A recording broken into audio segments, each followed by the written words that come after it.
ہم 5 سال محبت میں رہے. وہ میری اور میں اس کی زندگی تھا. وہ بہت نازک مزاج لڑکی تھی.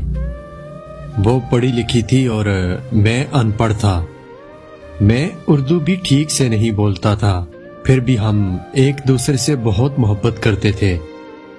ہم جب بھی بات کرتے تھے وہ میری انگریزی ٹھیک کروانے میں لگی رہتی, مجھے ڈانٹتی.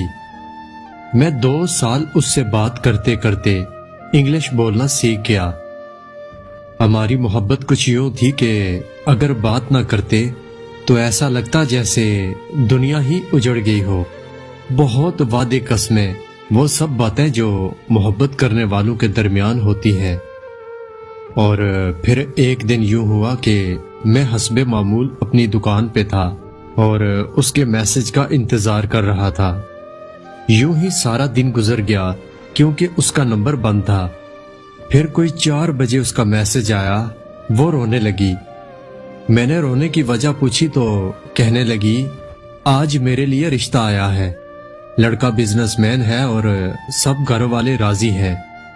یہ خبر سنتے ہی میرے جسم میں جیسے جان نکل گئی ہو. میں نے خود کو سنبھالا اور اسے حوصلہ دیا. میں نے کہا کہ تم پریشان نہ ہو, تمہاری شادی مجھ سے ہی ہوگی. میں اپنے گھر آیا اور اپنے گھر والوں سے بات کی, لیکن میرے گھر والے نہیں مان رہے تھے. خیر میں نے فیصلہ کیا, یا تو وہ میری ہوگی یا میں مر جاؤں گا. میں نے اس کے گھر جانے کا فیصلہ کیا. میں نے کہا چلو باغ چلتے ہیں, مگر اس نے صاف انکار کر دیا. میں جب اس کے گھر گیا تو گھر پر اس کی امی تھی. پھر میں نے جب اس کی امی سے بات کی تو انہوں نے مجھے قسم دی اور کہا, بیٹا اس بات کو یہی ختم کر دو اور چلے جاؤ. میں نے اس کی طرف دیکھا تو اس کی آنکھوں سے آنسو بہہ رہے تھے. وہ حسرت بری نگاہوں سے مجھے دیکھ رہی تھی. میں اس کے گھر سے جانے لگا تو وہ میرے آگے آئی, میرے سامنے ہاتھ جوڑنے لگی اور پھر آہستہ سے بولی, یہاں سے چلے جاؤ, یوں سمجھو میں مر گئی ہوں. میں ٹوٹ کر بکھر گیا اور گھر آ گیا. پھر اس نے مجھے فون کیا اور کہنے لگی, میں آپ کے بنا زندہ لاش ہوں. مجھے امی ابو نے اس رشتے کے لیے مجبور کر دیا ہے اور میں آپ کے ساتھ بھاگ کر شادی نہیں کر سکتی. خیر میں نے فون بند کر دیا. پھر ایک دن اس کی بارات آئی. وہ میرے سامنے کسی اور کی ہو گئی. لڑکا بہت امیر تھا. میں خاموش ٹوٹے ہوئے آئینے کی طرح اسے دیکھتا رہا. دن گزرنے لگے. میں نے اپنی دکان چھوڑ دی اور بیرون ملک چلا گیا. 4 سال کے بعد جب واپس آیا تو مجھ کو خبر پہنچی کہ اس کے شوہر نے اس کو جلانا چاہا تھا. اس کا آدھا جسم جل چکا تھا. اس کا شوہر اس پر بہت ظلم کرتا تھا اور اسے طلاق ہو چکی تھی. جب مجھے یہ خبر ملی تو میری روح کانپ گئی. جب دوسرے روز وہ مجھے اپنی گلی میں ملی تو اس کا رنگ کالا سیاہ ہو چکا تھا. چہرہ بھی کچھ جل چکا تھا. وہ نظریں جھکائے بنا کچھ کہے چلی گئی. میرا دل بے چین ہو گیا. میں اس کو اس حالت میں دیکھ کر تڑپ گیا. پھر میں نے اپنے ماں باپ سے بات کی, ان کو راضی کیا اور اس کے گھر رشتہ بھیج دیا.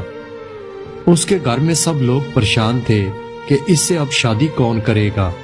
جب اس کے گھر والے مان گئے تو اس نے انکار کر دیا.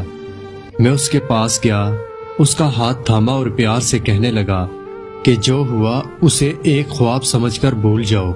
سمجھو اللہ کی جانب سے آزمائش تھی. وہ پھوٹ پھوٹ کر رونے لگی. کہنے لگی, کیا تم آج بھی مجھ سے محبت کرتے ہو؟ میں مسکرانے لگا. میں نے کہا, انسان سچی محبت کو کبھی بول نہیں سکتا اور محبت بھی ختم نہیں ہوتی. میں آج بھی پہلے کی طرح تم سے محبت کرتا ہوں. آخر کار وہ مان گئی. ہماری شادی ہو گئی. ہمارے 2 بیٹے ہیں اور میری بیوی بہت خوش ہے. وہ مجھے اکثر محبت کا فرشتہ کہتی ہے. میں جب پوچھتا ہوں کہ یہ نام کیوں تو وہ کہتی ہے, آج کل ہر محبت کرنے والا مطلب پرست ہے. جہاں مطلب مکمل ہو وہاں محبت ختم ہو جاتی ہے. محبت کو جسم کا نام دے رکھا ہے. میری بیوی میرا ہاتھ تھام کر محبت کا ذکر کرتے ہوئے رونے لگی اور کہنے لگی, آپ نہ ہوتے تو شاید میں خود کو فنا کر چکی ہوتی. ہر محبت کرنے والا اگر آپ کی طرح محبت نبھائے تو کبھی کوئی لڑکی دھوکہ کھا کر زندہ لاش نہ بنے.